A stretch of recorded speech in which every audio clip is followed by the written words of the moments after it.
Hello, is Yoga Hippie. I'm videoing today from Kansas City, Missouri. I'm out here visiting. I lived here for 20 years.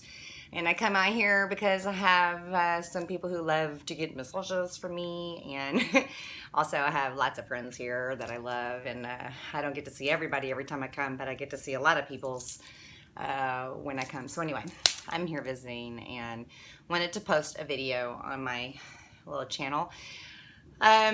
So what I want to talk about today is sobriety, and I only have 15 minutes, so I'm probably going to have lots of videos about sobriety. I'm 12 years sober. I was also 13 years sober once. So I'm like 49. Okay, I just turned 49, and so I've had two different long times of sobriety. And the one I want to talk about right now, well, I don't know, maybe I'll talk about both a little bit because they both are connected, you know. But mainly like this last time.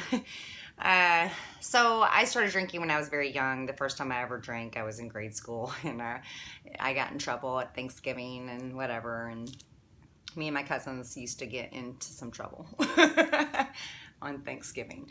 Anyway, and so I remember drinking and being curious about it and thinking that drinking was something that adults did, and adults had all the fun and kids didn't. So I was wanting, of course, you always want to be like this adult when you're a kid, it seems like.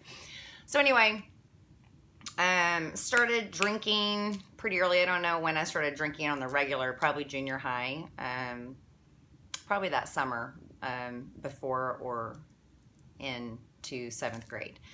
I started smoking pot when I was 12, and then didn't do a ton of drugs in high school. I saved all of those for my 30s.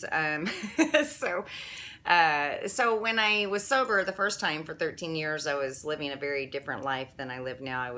I met a man that I ended up marrying, and we were together for a total of 13 years. I met him not long after I got sober.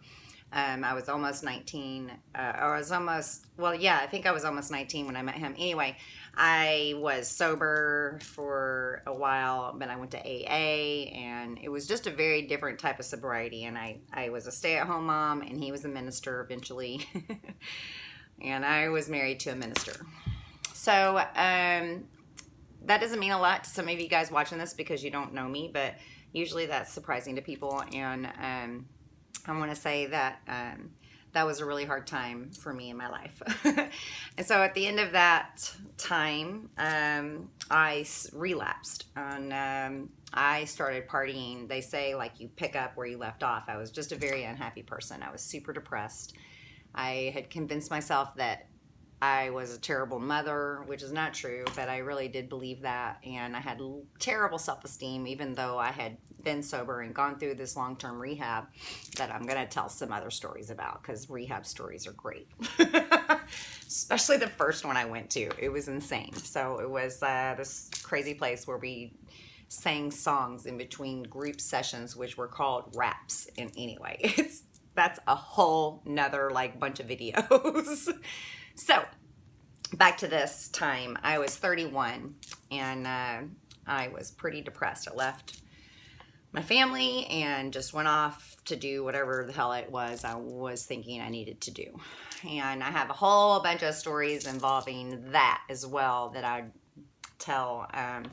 I was a really, really, really sad girl. I had suicidal ideation, but my half-brother had committed suicide when I was 21, and that really impacted me.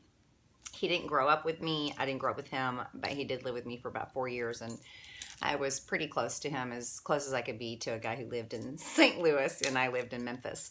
But he was my half-brother, and I loved him, and it really impacted me when he did that, when he committed suicide.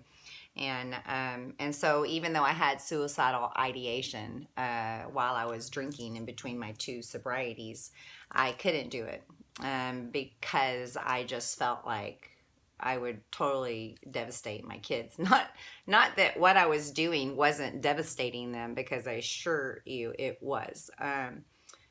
I was just in a really low point in my life. And so I coped by drinking and using drugs.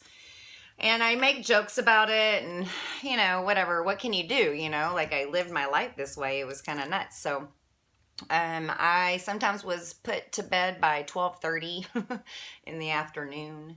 And then I'd wake up at 7 and want to start drinking and partying again. If I was like working, so sometimes, because I did this drinking thing and partying for like 6 or 7 years, I think. So,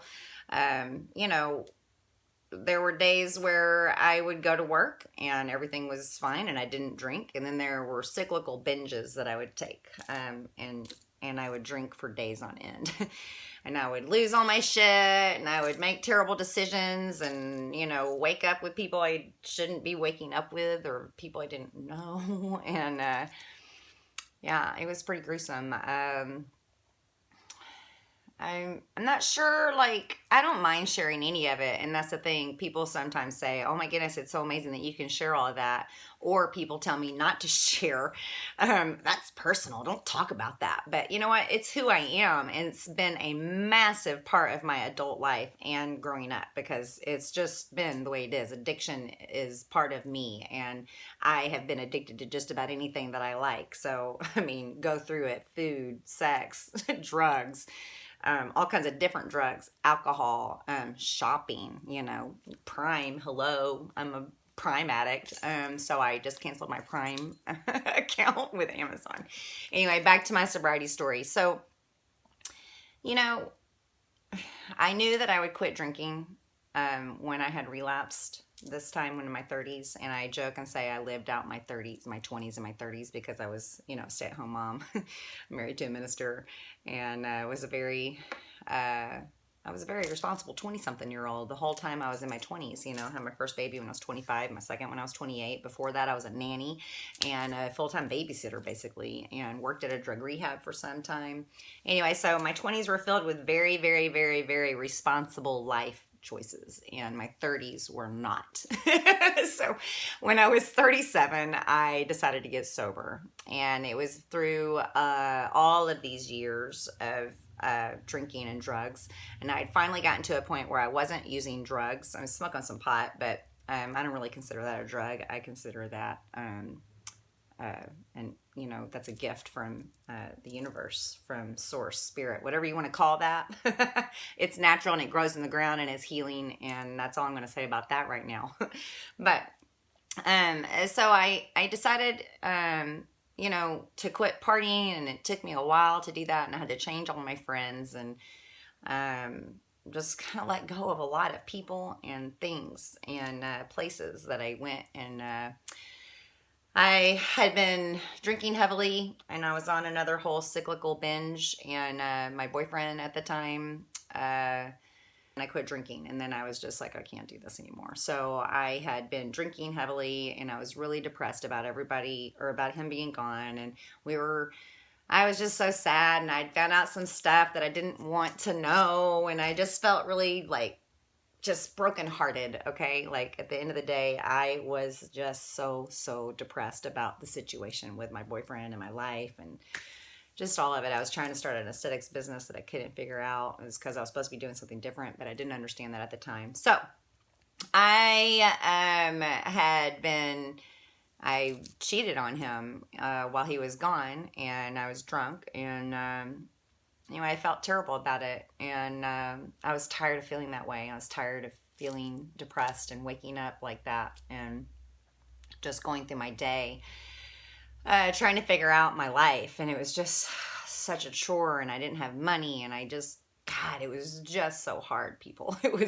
So, I mean, I guess if you struggle with depression or alcoholism, you understand what I'm trying to explain, that I was just not the person I am today. I was not a happy person.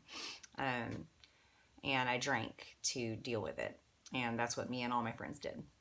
So my friend came up there to the bar I was bartending at, and she wanted to celebrate her other friend's birthday. And on a side note, we are all sober now. But at the time, we were very not sober. And to make a long story short, I ended up drinking with them.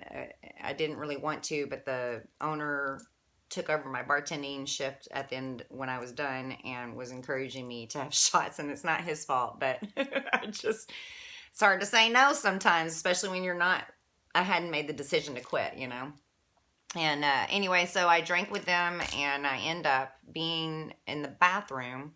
I go pee, and I do this number where I sit down on the toilet and, put my elbows down on my knees, and then I put my head in my hands. So drunk, right? And then I passed out.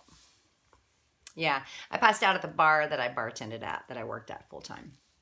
I passed out on the toilet with my pants down. Yeah, the bar was open. So they didn't see me for a minute, and they sent a girl in, one of the girls that I had just met, my friend's friend, sent her in to check on me. So I was blacked out, and I didn't know about it happening until Sunday. So this was a Friday. Sunday, I find out about it.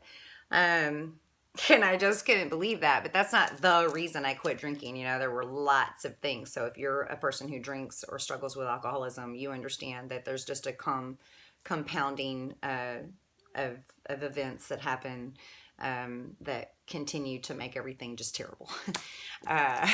So that was just like the cherry on the top, like, wow, that's great, Christina. You just, like, your boss knows that you passed out in the bathroom with your pants down. Basically a stranger that I just met, she had to help me get my pants up in the bathroom when I was blacked out. I don't remember any of it. I do remember putting my hands down on my head, but I don't remember after that.